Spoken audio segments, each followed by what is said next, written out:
Welcome to Illuminati Silver. We tell you the truth about silver. Today is Sunday the 9th of April 2023 and we'd like to wish you all a very happy, energetic, not too self-indulgent Easter Sunday and Easter Monday tomorrow.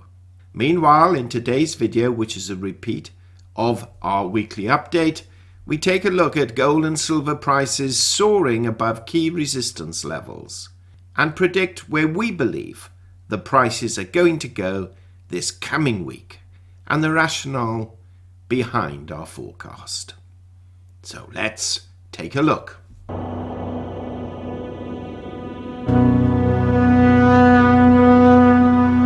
First though, just a quick reminder that we have set up a second channel entitled Finances Do Matter, where we are covering all aspects of finance and investment and the latest banking news.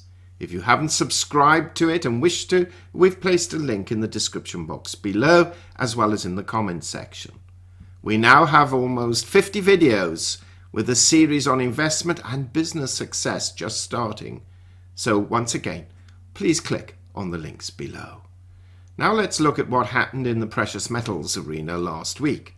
Gold rose $38, rising from $1,970 to $2,008, having hit a high of $2,034 and a low of $1,950, a rise of almost 2%. In sterling terms, it finished the week at £1,618, that's up £18, and in euros it closed at €1,841, that's up €24. Silver rose 86 cents, the same as last week. Well, it was 87 last week. And now providing 4 consecutive weeks of rising.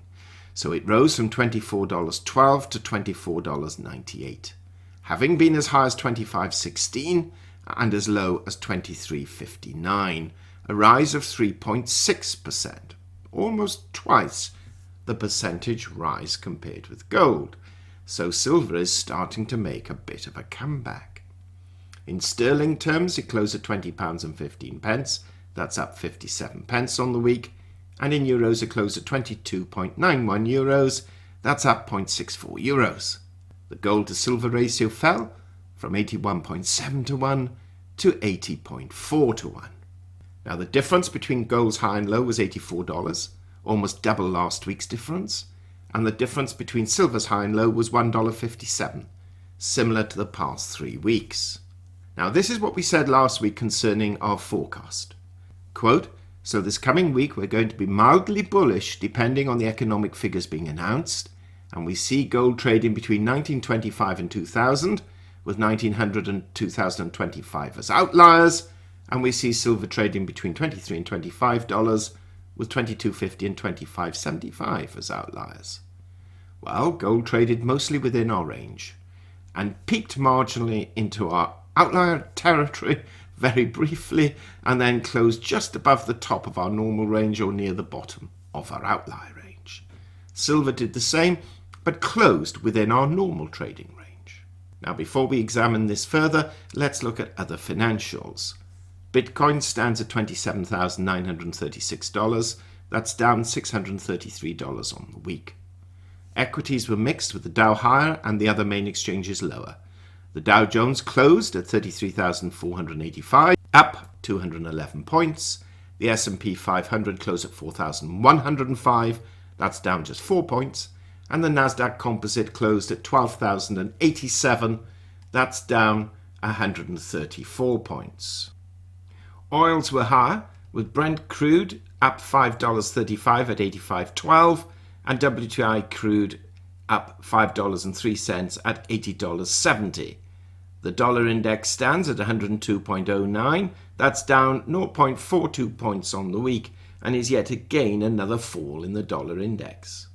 Now, as far as economic data was concerned, all eyes really were on the jobs data announced on Friday. But of course, with most markets closed, little reaction could be received.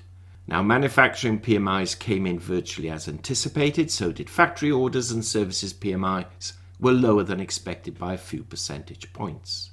The ADP employment report announced on Wednesday were lower than anticipated by some 116,000 jobs, but the Friday's employment report came in at 236,000 new jobs for March against expectations of 238,000 and actual figures of 326,000 the month before. So we still have robust employment, with the unemployment rate falling by 0.1%. Now, while the increasing hiring was the smallest monthly rise in more than 2 years, the number of jobs created last month was much greater than is typical. Wage growth continued, though, to moderate closer to the level the Fed would prefer, with hourly wages increasing by a mild 0.3% last month. The increase in pay over the past year also slowed again to a nearly 2-year low of 4.2% from 4.6% in February. Now, some analysts believe that the figures are just about enough for the Fed not to raise rates next month. But they seem to forget that the US has added a whopping 1 million plus new jobs in the first 3 months of the year. It's our contention that unless the PCE or CPI figures fall back significantly, there will be another 0.25% interest rate rise on the 3rd of May. Now, this coming week, we have a number of Fed chairs speaking, which analysts will watch and listen to closely. And then we have the important March CPI figures on Wednesday, which are expected to come in at 0.4%, and the core CPI at 0.5%, which would then provide us with a 6% CPI year-over-year figure and a 5.5% core CPI year-over-year. Any derivation or deviation from this will affect markets in either direction and more than likely influence the Fed's decision on the 3rd of May. Now, we also, in addition to that, have the producer price index on Thursday and then retail sales on Friday. Now, if all of these point to a trend in one direction, we could see some sizable gold and silver price moves this week. If they're conflicting, then less so. We could see price movements as large as last week, if not even larger. And that could be up or down, depending on how these figures balance out. You see, for gold, the key level, the magic figure, is $2,000, with 1960 offering some support for now, and 2050 some resistance. Fibonacci fans, though, are predicting gold could indeed see $2,134 anytime soon. And that could happen depending on what happens on Wednesday and then Friday. Silver broke above the important resistance of $24.75 and then the key figure of $25, and is just resting below very marginally that figure right now. On the upside, we could be looking at $26 silver, and on the downside, support at $24, and stronger support at $23.50. From its current position, though, I would not be surprised if we could see silver rise or fall this coming week by another $1.50 and go by another $70 to $80. So with this in mind, and in view of the data being announced, we're widening our margins slightly because we could have a bit of a roller coaster this week. We expect gold to trade between $1,925 and $2,075, with $1,875 and $2,100 as outliers, and silver to trade between $23.50 and $26, with $22.50 and $26.75 as outliers. Now let us know what you think. Now before we go, just a reminder, we've placed links to our 2023 gold and silver price forecasts for the year, also in the description box below, and to reiterate what I said at the beginning, our Finances Do Matter channel link is also included.